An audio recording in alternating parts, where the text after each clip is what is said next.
Okay, so we're at a Dodge dealership and we've got asked the question, is Dodge in trouble?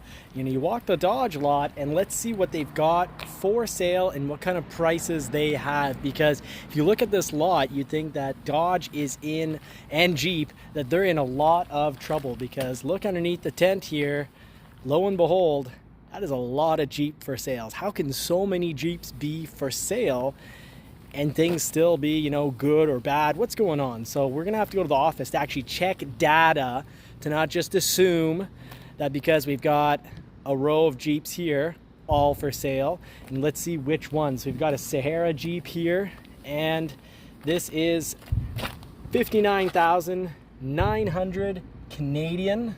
So this is a 22, so they have some used models mixed in here. So a 22 makes you think that either, could be real problems. Someone might have had to bring this back because they can't pay for it anymore, or it could also mean that things are going rather quite well for them and they've switched into a 23, because here's a 21 for sale, 57,900 with 11,500 kilometers, 1941 on the hood. So Sahara 1941, that is actually pretty good looking. I really like these 4XEs because of what they offer. You can go to work, you can do about 25 miles in all electric mode, or just let it be efficient, get about 7-8 liters per 100 kilometers driving around until that battery is empty, or all electric for a very short period of time, 20 to 25 miles, but they are pretty nice. National holiday here, so fireworks in the background. Got a Gladiator in a color that I absolutely love. So these are all used Jeeps, mostly. It's a lot of used Jeeps, and I suspect they're actually trade-ins, because yes, there are repos going on and people are making a huge deal about repos, like society's collapsing. Society isn't collapsing. You've got a 2023 here, it's used, 69,900. Now, sometimes you can tell with their A, so this code ends in an A. I believe that means for this dealership that it was a trade-in. A really good looking color if you like them, really flashy. Let's get away from the traffic now. So all sorts of used vehicles currently for sale. Actually, many rows you can see going all the way back there. So you've got 1, 2, 3, 4, 5 rows there. Now let's go check out huge dealership, and we've got all sorts of new Jeeps in here. Now the new 24s are on the way, so they do need to get rid of these, start getting rid of these 23s. So do expect to get better prices on Jeeps. Really like the Gladiators. I'm surprised they're not selling a little bit better. Not a huge fan of the 6-cylinder though. The Pentastar is pretty darn reliable. It'll go down in history as a reliable engine, but I just find that the low-end torque isn't at all what I need and want. So we've got a Willys here, Willys Gladiator, brand new, 68,500. So you can see the used prices on these are still high. Used Jeeps are still going for really high prices. Very nice color here. So all underneath the tent here, those are all new. It doesn't mean that Jeep can't sell them. That's just a bad, poor, lazy assumption. To really know whether Jeep can sell vehicles, you really have to look at the statistics and compare how many units they're selling across North America compared to other years. So this color, I absolutely love this green. Let's see what this is selling for. No window strip sticker, so let's talk a little bit about that. I actually found a new one with a window sticker, so huge danger. If you're shopping at a dealership that takes out window stickers, you can just, that sets off alarms. They're likely gonna have hidden fees. They're likely gonna try to sell it above internet price and not give you the internet rebate. So you can shop at a dealership that has no window stickers, but bring your cell phone with you or bring a laptop with internet connection and build it online. So this is a midnight a sport night edition with leather, and you won't believe the price on this. This is pretty wild. It's $86,000 Canadian. Let me just double check on that. $82,035 Canadian. So this has a price, meaning meanwhile almost all the Jeeps, I'll stand in front of this one, you can see there's no window sticker on either side of this. And there's the real danger. That's where they're gonna sneak in added fees. They're gonna sell it to you above internet price. Maybe, who knows? Maybe there's a $6,000 rebate on this, manufacturer rebate of $6,000, and they might give you $2,000 rebate and $2,000 more for your trade than what they normally would. Well, if that's the case, they're pocketing $2,000. You could have gotten $2,000 more, and they might just say that there's no rebate at all and just give you the normal correct trade-in value. And if so, well, they're putting $6,000 in your pocket, and they might even, the first price they offer you might actually be above the manufacturer suggested retail price, above MSRP. So they might start $4,000 above MSRP and then just see where you're at. And if you don't say anything, you might pay way too much, because if you're $4,000 over MSRP and not getting the $6,000 rebate, then you're in real trouble. If you complain, if you say, this doesn't quite work, look like you're gonna walk out, maybe they'll give you $2,000 more for your trade, but how do you really know? Why? And I hate all the games that get played with buying a vehicle. In my opinion, to get in, everyone should get the same price. It should be window stickers on all of them, and like at Tesla, everyone pays the same price.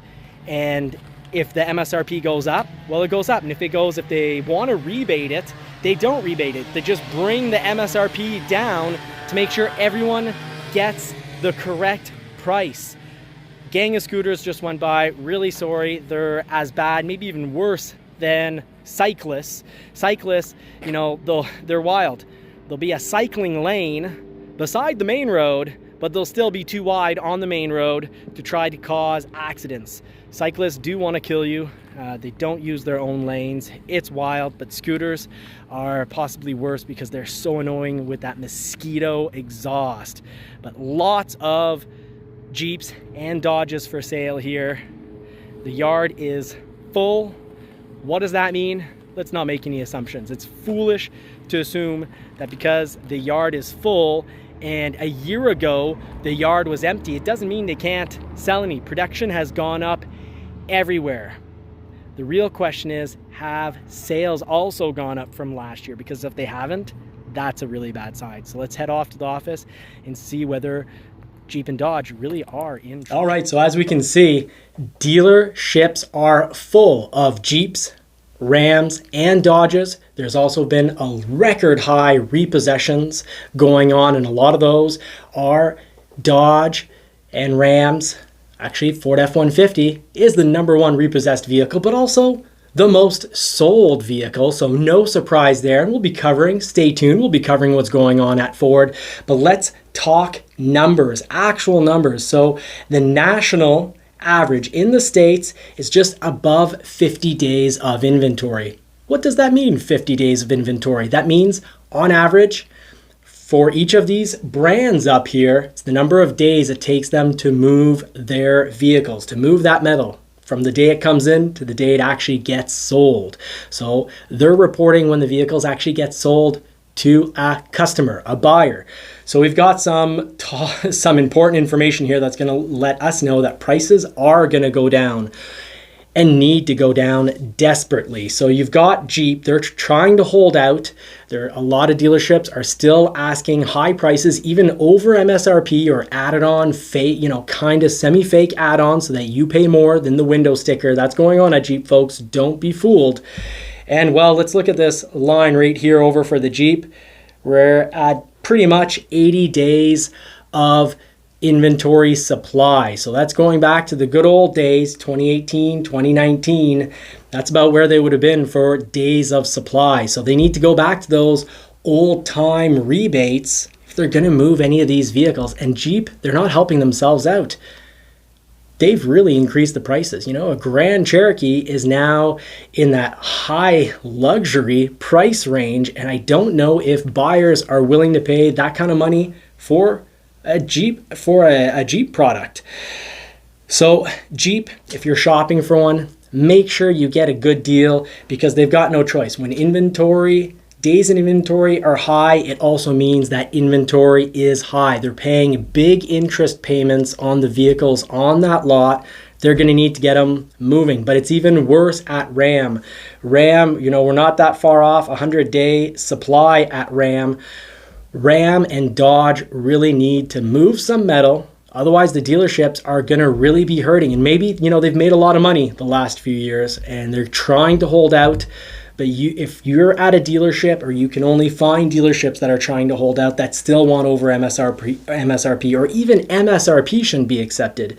These brands, Dodge and Ram and Jeep, need to absolutely have rebates like they always did. So hold out, folks, if you're not getting rebates.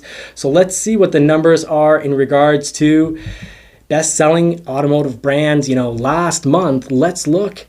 Are they selling less vehicles or more vehicles in 23 than in 22? So we go to Ram and they're down 1.92%.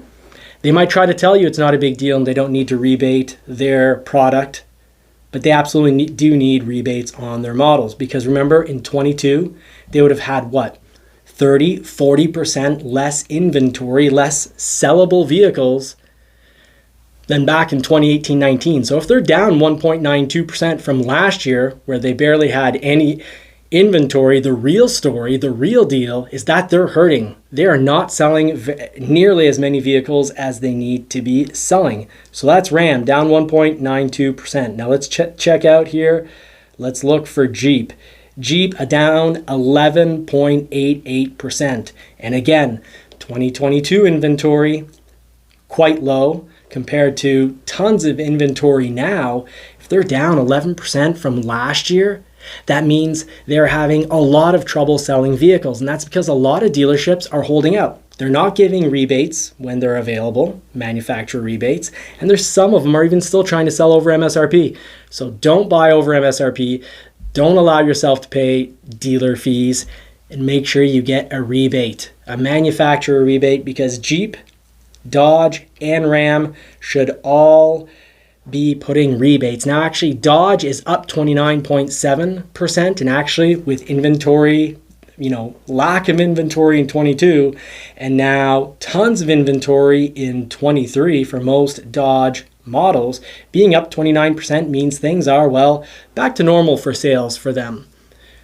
But if you're getting a Ram, that's the truck, expect a big rebate. If you're getting any Jeep model, expect a big rebate, or don't buy, folks. So that's the buyer's advice this week to save you thousands. That's 2023 buyer's advice for Ram, Dodge, and Jeep.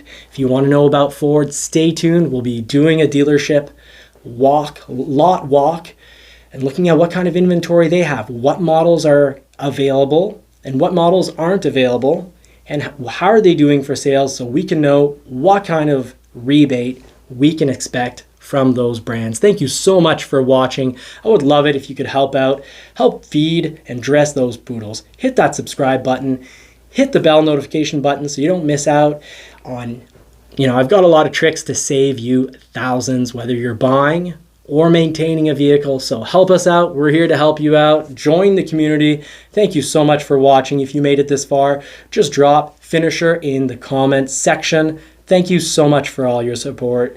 Community here that's supported me for the last couple of years. We truly appreciate you, and we'll be back on Monday for our lives with Marie. Take care, everyone. Have a great week.